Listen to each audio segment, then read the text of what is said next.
కాంగ్రెస్ ప్రభుత్వ వైఫల్యాలపై నిరసన వ్యక్తం చేస్తూ బీఆర్ఎస్ కి మద్దతు ఇవ్వాలన్నారు. చేవెళ్ల ఎంపీ అభ్యర్థి కాసాని జ్ఞానేశ్వర్ కుమారుడు కాసాని వీరేష్ అభివృద్ధి చేస్తామని అబద్ధపు హామీలు ఇచ్చి కాంగ్రెస్ పార్టీ ప్రజల్ని మోసం చేసిందని విమర్శించారు. ప్రజలకు అండగా నిలబడే బీఆర్ఎస్ పార్టీని గెలిపించుకోవాలన్నారు కాసాని వీరేష్.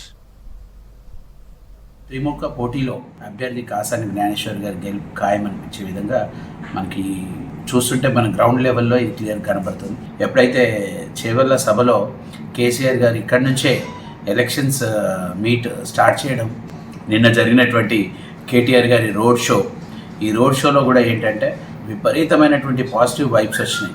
కొంతమంది ఇప్పుడు మోడీ వేవ్ అని రామ మందిరము, వాళ్ళు రామ మందిరము ప్రజలు ఓన్లీ గుడి నిర్మిస్తేనే వేస్తారు అనుకోవడం కొంతమంది యొక్క వాళ్ళ ఆలోచనకే వదిలేయాలి. కానీ ఇక్కడ బేసిక్గా ఇన్ఫ్రాస్ట్రక్చర్తో పాటు కొత్తగా ఏర్పడినటువంటి రాష్ట్రాన్ని ఏ విధంగా పరిపాలించారు, రాష్ట్ర ప్రభుత్వానికి అలాగే కేంద్ర ప్రభుత్వానికి కూడా ఒక హెచ్చరిక జారీ చేసే విధంగా తెలంగాణ పౌరులు ఉన్నారని మేము ఆశిస్తున్నాం.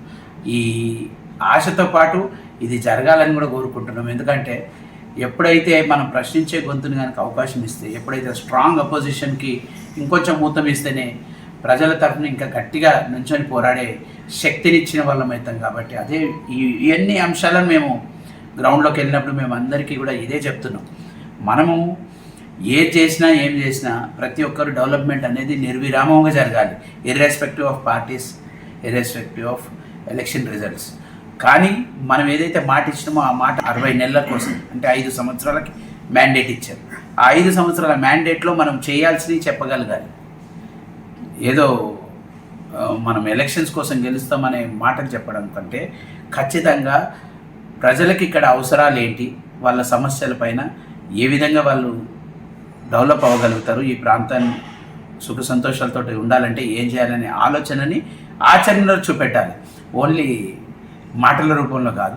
దీనికి ఖచ్చితంగా వాళ్ళని ఇప్పుడు ఇచ్చిన గవర్నమెంట్కి ఒక ఏమంటారు యాక్టివ్ చేయాలంటే కూడా బీఆర్ఎస్ పార్టీకే ఓటేయాలి. ఎందుకంటే ఎప్పుడైతే బీఆర్ఎస్ పార్టీకి వేస్తామో గవర్నమెంట్ కూడా కొద్దిగా ఆలోచిస్తుంది. మనం ఇంకా మనకి 54 నెలలు ఉంది, ఈ 54 నెలల్లో జాగ్రత్తగా చేసుకోవాలనే ఆలోచన రావాలంటే బీఆర్ఎస్ పార్టీ అభ్యర్థులను గెలిపించుకోగలగాలి. మన చేవెళ్ల ప్రాంతానికి వచ్చేసరికి కాసాని జ్ఞానేశ్వర్ గారికి పూర్తి మద్దతు ఇవ్వాలని ప్రజలందరినీ కూడా కోరుతుండడం జరుగుతుంది.